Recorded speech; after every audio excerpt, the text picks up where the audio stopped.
Welcome back to the Deep Dive. It's February 12th, 2026.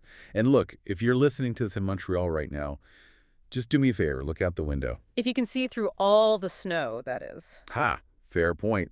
Hmm. It's pretty brutal out there today. But if you look past the snowbanks, the gray slush, just look at the skyline.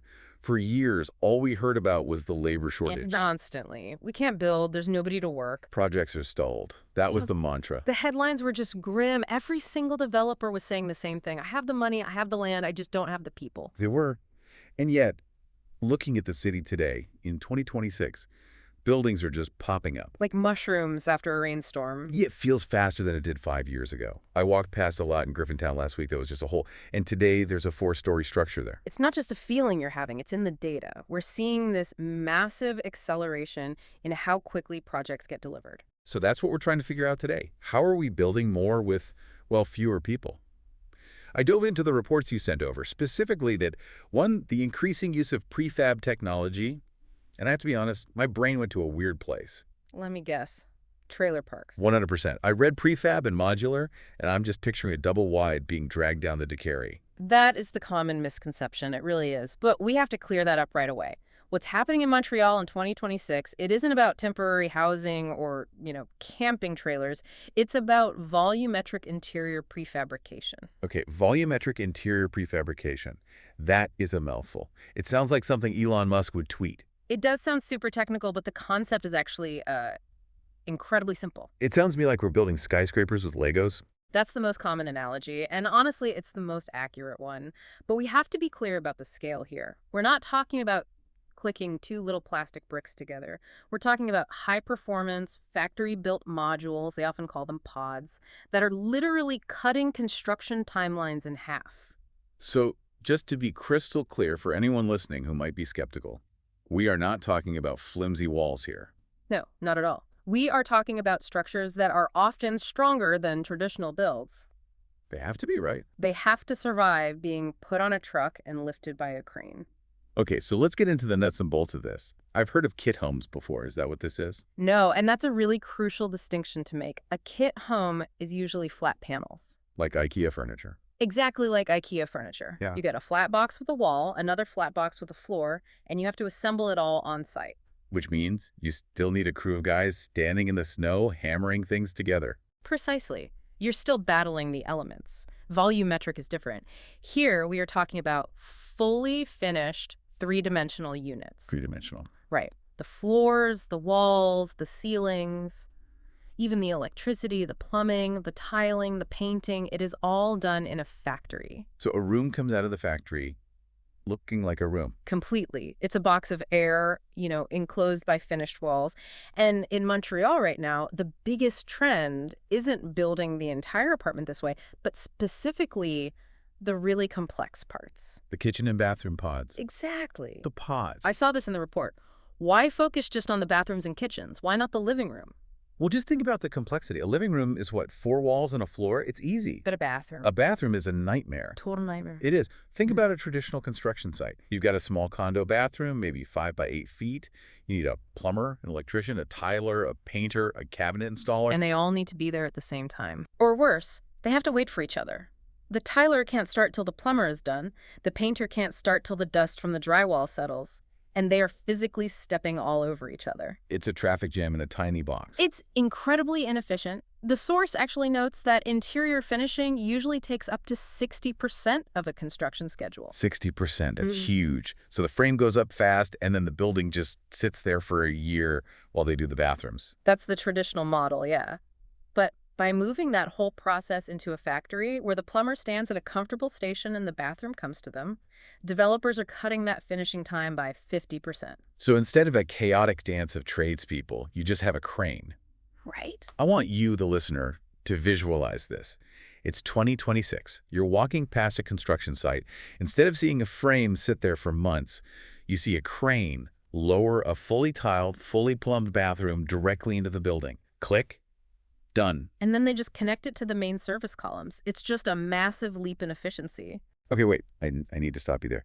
I read this part of the report 3 times because the math was not mathing for me. The unit cost. Yes. The report says specifically that manufacturing a module in a factory costs more than building it on site. It does. Line item for line item, yes. So if I'm a developer and I'm famously cheap, Hmm.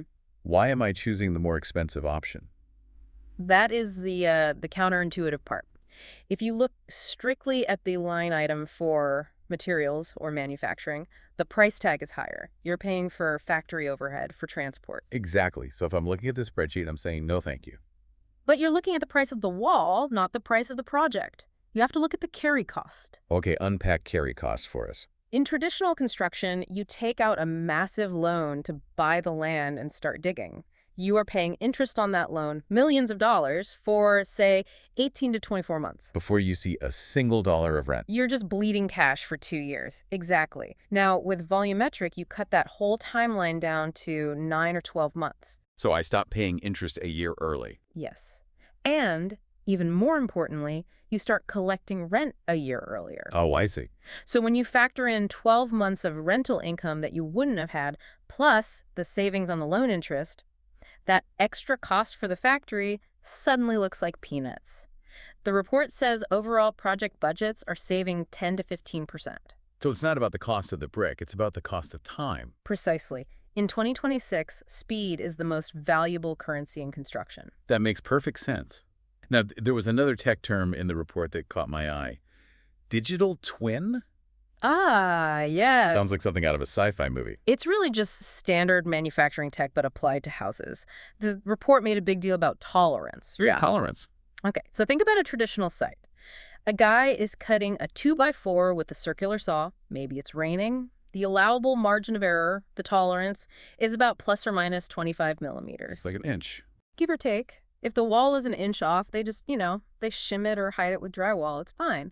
But in a factory, using digital twin tech, where a robot or a laser-guided cutter does the work, the tolerance is plus or minus 2 millimeters. 2 millimeters. That's hair splitting. It is, but it means fewer drafts. It means the kitchen cabinets actually fit perfectly. It means way fewer arguments between contractors about things not fitting. And for you, the listener who might be living next door to one of these sites, there's a huge win here too. Because, let's be honest, living next to a construction site is a nightmare. It's the worst. The jackhammering, the dust, the blocked streets. But the report says this method reduces noise and dust by 70%. Because all the noisy work, the cutting, the grinding, the hammering, it's all happening in a factory on the South Shore, not next to your bedroom window. The comparison the source gave was just stark. Instead of 12 months of street noise and disruption, neighbors are dealing with maybe 2 to 3 weeks of just intensive crane work. And then it's quiet. It's a complete game changer for social acceptance in dense neighborhoods. People hate construction noise. If you can tell them it's only for 2 weeks, they're much more likely to support it. And we can't ignore the waste angle. Oh, absolutely not. Traditional sites are notoriously wasteful. You cut a piece of wood, you throw the end in a dumpster. About 15% of all materials on a standard site just end up as waste. Which is just throwing money and trees in the garbage. I see those dumpsters overflowing all the time. In these AI-optimized factories, the waste is under 2%. They use algorithms to cut the materials in the most efficient pattern possible, like a puzzle. They use every single scrap. It's smart, but let's see what this actually looks like in the real world. The source material gave us a sort of field trip of projects here in 2026. Yes, and these aren't just theoretical. These are buildings people are living in right now. First stop, Lachine. The Avenir Lachine project. Tell me about this one. This is a 4-story complex. And what's just remarkable is that 80% of the entire structure was built in a factory on the South Shore. And get this, the timeline. They stacked the 40 units on site in just 10 days. 10 days. Imagine going on vacation for 2 weeks and you come back to find a 4-story building where a hole in the ground used to be. That is literally the Lego dream. And they mentioned the noise stress for locals was reduced by 85%. That's a happy neighborhood. Then there's the downtown student housing project. This one's interesting because it's a 12-story tower. I thought modular couldn't go that high. It can if you use a hybrid model. What they did was use a concrete core for stability, so the elevator shafts and stairwells are poured concrete, and then they just slot in these steel modules for the rooms. And the source mentioned something about sound insulation there, which, let's be real, if you're in a dorm with 500 other students, soundproofing is life or death. It really is, because each room is its own separate module. It has its own floor and its own ceiling. So between you and the person above you, there's actually a double layer of structure. It's fantastic for sound insulation. And then there's Rosemont. This one felt a bit softer, a bit more gentle. Gentle densification, they call it. And this isn't about towers. It's about using these modular micro units for ADUs, accessory dwelling units. Basically putting a small home in your backyard. Exactly. But think about the logistics of building a house in a backyard in Rosemont. The alleyways are narrow, you have gardens. You can't have a construction crew trampling through for 6 months. Oh, they crane it in. They crane it in right over the main house. It lands in the back. Hook up the power, hook up the water, and you're done. It adds housing without demolishing the heritage look of the street. We also have to mention the social housing projects, like Cité d'Orval and Havre de Nouveau. Yes, those were inaugurated late 2025, early 2026. They prove this isn't just for luxury condos. It serves the public sector because the speed allows the government to deploy its budget so much faster. Now, this is where the story gets really, really interesting to me. We're not just talking about housing anymore. We're talking to trade wars. We are. And 2026 has been rough on that front. To put it mildly, the U.S. tariffs on our lumber and aluminum are sitting at, what, 45%? Up to 45% on lumber, yeah. It's designed to kill Canadian exports. So usually Quebec would be panicking. Oh. We sell them wood, they tax the wood, our forestry industry collapses. But the report calls this modular boom a shield. It's economic jujitsu. I like that. Think about it. If you send a truck of raw 2x4s across the border, you get hit with that tariff, you lose money. But if you keep that wood here... Process it in a factory in the booze. Exactly. You turn it into a high-value housing module. You're keeping all that value within the province. We're supporting local forestry workers and steel mills by creating a domestic market that just absorbs that supply. So we aren't relying on the Americans to buy our wood anymore. We're buying it ourselves to build our own houses. Precisely. It's a form of economic sovereignty. It aligns the city's need for housing with the region's need for jobs. It turns a housing crisis into an economic lifeboat. That is fascinating. Yeah. But, and there's always a but, it's not all smooth sailing. There are some serious hurdles. Oh, significant ones. You can't just flip a switch and change an entire industry overnight. The first one that popped into my head was inspection. I'm picturing I'm a building inspector. Okay, you've got your hard hat on, your clipboard. Right. I walk onto a site in Griffintown. Mm-hmm. A crane lowers a bathroom pod. It's sealed. The drywall is up. The tiles are grouted. I can't see the pipes. I can't see the wires. For all I know, the electrician used duct tape and bubble gum inside that wall. And you can't just rip it open to check or you destroy the whole thing. Exactly. So how do I sign off on a building I can't see inside of? This was the biggest bottleneck for years. The solution they came up with is essentially a passport system. A passport for a bathroom. In a way. It's the CSA A277 standard. So instead of inspecting the building site, the inspectors go to the factory. They certify the entire assembly line. Every pod that rolls off that line gets a stamp, a certification seal, that tells the site inspector, we checked this 50 miles away, it's good to go. So the inspector on site just checks for the stamp. Correct. It requires a different mindset, but it works. Then there's the money. Banks. Yeah. They're notoriously conservative. If I go to a bank and say, I need $10 million for materials, and they ask, where are the materials? And I say, in a warehouse 2 hours away. The bank usually says no. Right. Because they want to see progress on the site before they release the cash. Historically, yes, that's the progress draw system. But the developer needs that cash up front to pay the factory. So we've seen new modular loans emerge in 2026 designed specifically for this. The financial sector had to evolve. And then there's the, let's call it the aesthetic barrier. The ugly stigma. A lot of people still think prefab means boxy, cheap, and ugly. And some suburbs are essentially banning it. Sure. Right. Yes. The source notes that while Montreal Lachine Sud-Ouest is changing zoning rules to encourage this, some Crown North municipalities are resisting.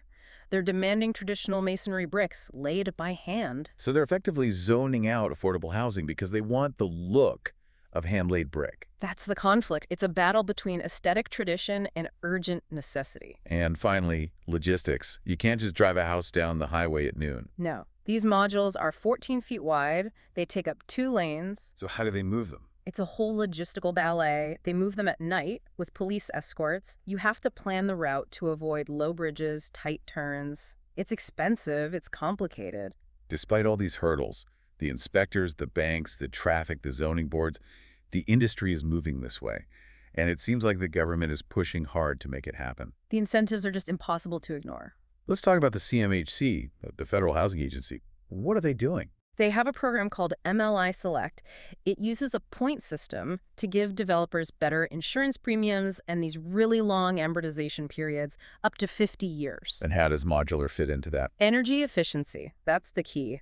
Because factory modules are built in a controlled environment, they are sealed much better.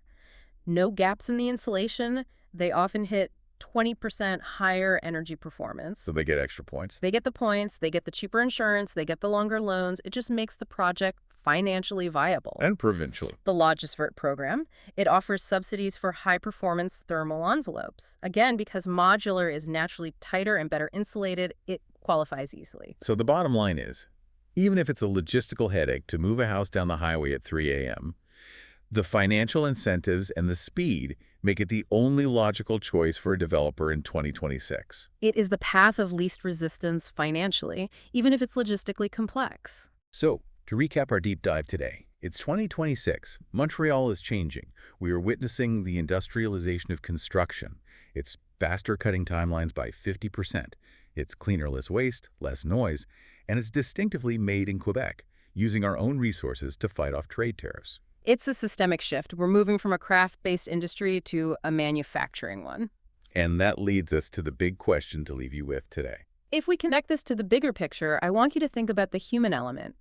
For thousands of years, building a home was about a carpenter, a mason, a person with tools standing in the dirt, fighting the weather, crafting something with their hands. It was an art. And now? Now, we are moving that person into a factory. It's safer, it's climate controlled, they aren't freezing in February, it's more efficient. But it raises a profound question. What happens to the traditional skills of the carpenter or the mason? Are we losing the craft of building? Or, in a world where we desperately need housing, are we actually saving the industry from extinction by evolving it? Are we killing the craft? Or are we saving the builder? That is something to chew on next time you see a crane lowering a bathroom into the sky. Indeed. Thanks for joining us on this deep dive. Stay warm out there, and we'll catch you on the next one.